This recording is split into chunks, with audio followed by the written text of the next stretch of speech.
C'est le 13 janvier 2017 que Netflix a mis en ligne les 8 épisodes de la première saison de la nouvelle série Les désastreuses aventures des orphelins Baudelaire. Celle-ci avait déjà été adaptée par le passé au cinéma en 2004. La saga littéraire dont est tirée cette série télévisée se compose de 14 volumes. Cette première saison, composée de 8 épisodes, correspondra aux 4 premiers livres. Nous aurons donc logiquement une deuxième saison de 10 épisodes qui se composera cette fois-ci des histoires des 5 volumes suivants et une dernière saison qui sera dédiée aux 4 derniers volumes de cette saga. L'histoire nous plongera dans des événements tragiques où 3 jeunes héros vont devoir être confrontés à la méchanceté du monde et de certains individus intéressés par un héritage dont ils sont les bénéficiaires. Esthétiquement, cette série est fabuleuse et on naviguera avec plaisir ou dédain pour certaines personnes entre poésie burlesque et film noir. Vous serez introduit petit à petit dans un univers fantasmé et carrément dérangeant. Après avoir dévoré les 8 épisodes de cette première saison, je peux vous dire que suivre les aventures des enfants Baudelaire,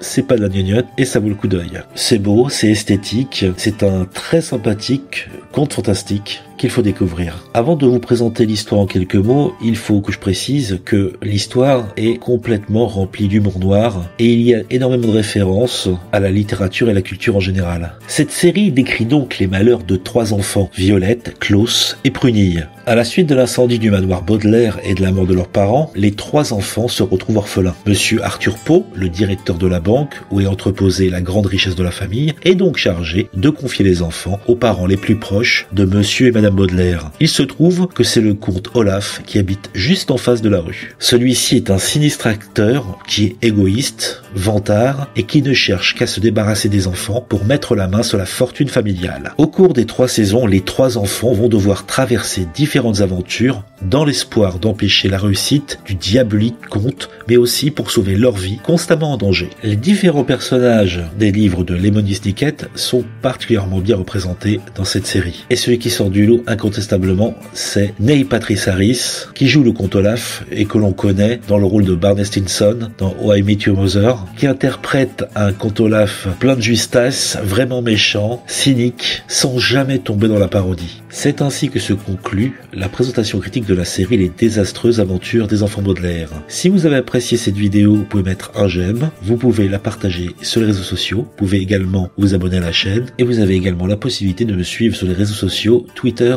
et Facebook. Je vous dis à bientôt pour une nouvelle présentation critique du Sérivore.